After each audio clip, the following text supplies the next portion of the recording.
안녕하세요. 처음 심장내과 전문의 김종진입니다.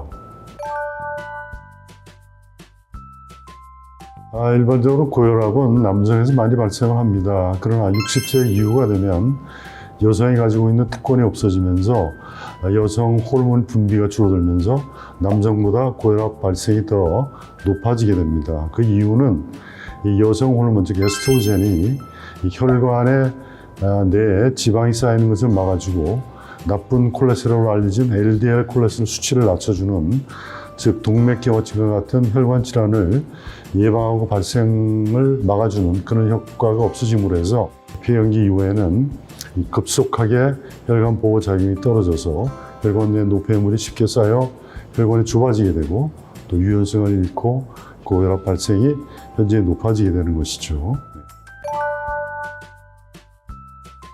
먼저 고혈압의 그 진단의 기준을 좀 아실 필요가 있습니다.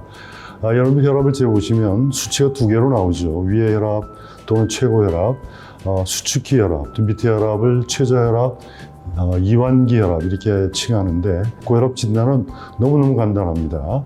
증상의 유무를 떠나서 혈압 자체의 수치가 140 이상 또는 90 이상이면 고혈압으로 진단이 가능해지고요. 치료는 크게 두 가지 치료의 형태가 있습니다. 하나는 비약물요법, 즉 저희가 얘기하는 생활습관 교정이라는 이런 방법과, 그다음 두 번째는 항고혈압 약제를 쓰므로 해서 혈압을 떨어뜨리는 이 두 가지의 이 방법으로 혈압을 조절을 하게 됩니다. 생활습관 교정 같은 이런 치료법은 이 고혈압이 심하지 않은 이런 분들을 대상으로 이렇게 시도를 하게 되는데, 120에서 140 그 사이라든지 또는 80에서 90 그 사이에 해당되시는 분들은 이 생활습관 교정을 통해서 혈압을 낮추는 이런 노력을 하셔야 되고요.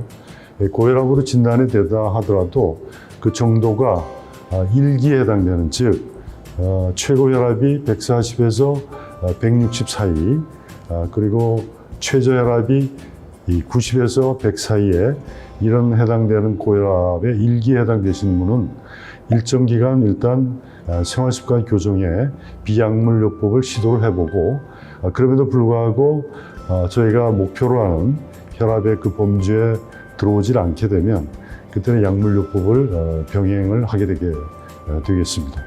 현재 저희 나라에서 유용한 약제가 약 한 2,000가지가 됩니다. 크게 분류를 하자면 이뇨제, 베타 차단제, 칼슘 차단제, 엔지오텐진 전환요소 억제제, 엔지오텐진 수용체 차단제. 여러분들 말이 좀 어렵죠. 이런 5가지 크게 대별할 수 있는 약제가 있고, 이 약물요법에 대해서는 의료진에게 전적으로 맡겨주시면 여러분들의 그 상태에 대해서 가장 적절한 약제를 선택을 해서 투여를 하게 됩니다.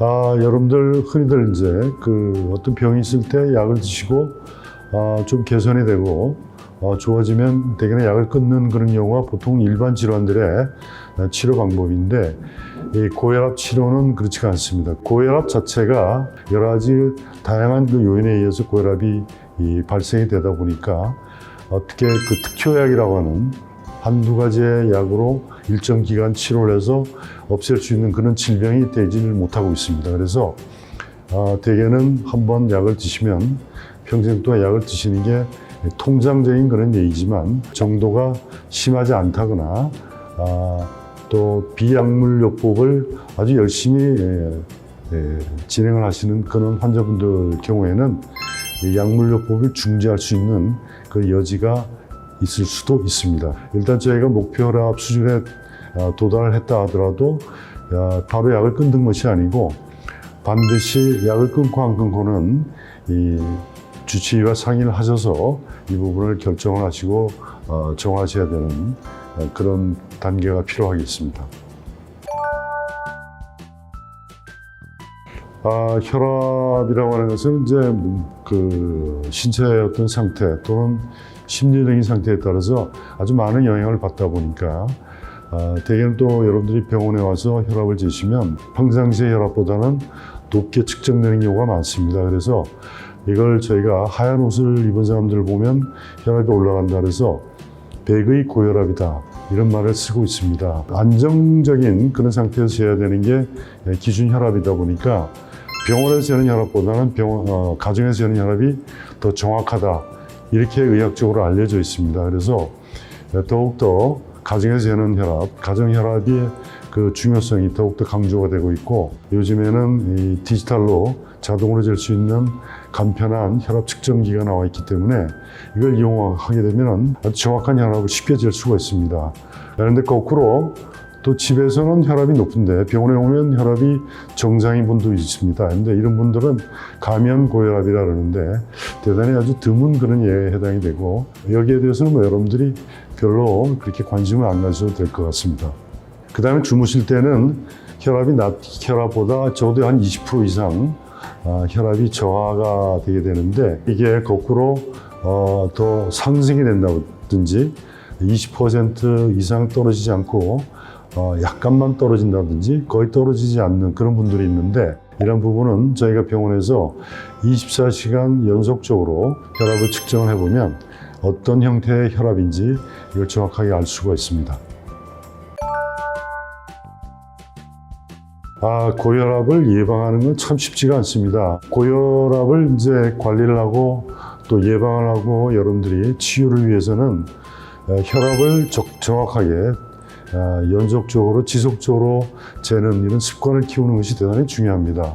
과거와 달리 이 수은혈압계를 이용하지 않고 전자혈압계를 이용을 하면 댁에서도 쉽게 혈압을 잴 수가 있기 때문에, 이제 댁에서 가정혈압을 재시는데 아침에 자리에서 일어나서 화장실만 다녀오시고 그때 재는 혈압이 가장 기준 혈압입니다.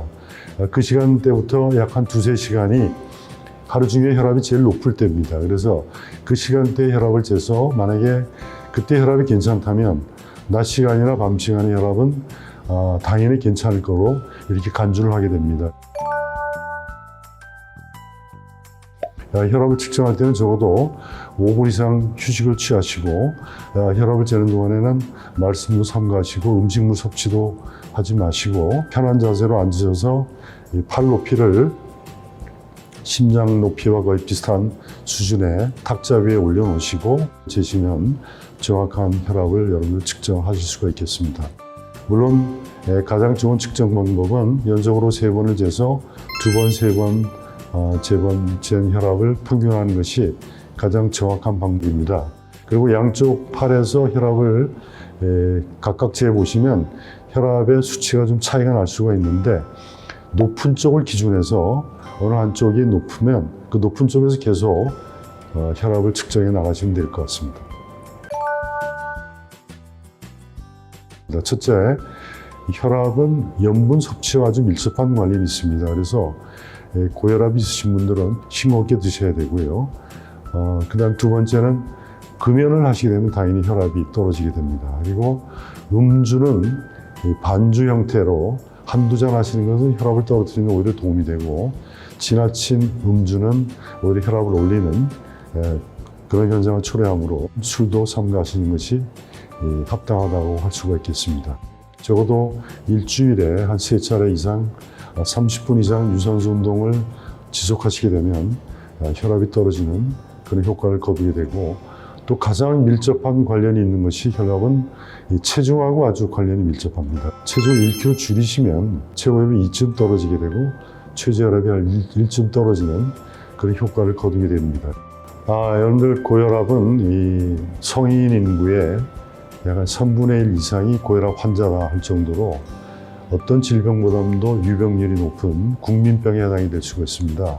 이 고혈압은 이 사망에 아주 결정적으로 미치는 그런 질병이다 보니까 더욱더 본인의 혈압에 대해서 관심을 가지시고 혈압 측정을 습관화해서 아침에 한 번씩 해보는 습관을 키우신다면 고혈압 관리나 고혈압 예방에도 그게 도움이 될 걸로 생각이 되고, 전문 선생님과 상의를 하셔서 약물요법이라든지 고혈압 관리에 대한 총체적인 그런 치료를 같이 받으시도록 이렇게 해나가시면 여러분들 갱년기 건강에 큰 도움이 될 걸로 생각이 됩니다. 경청을 해주셔서 감사합니다.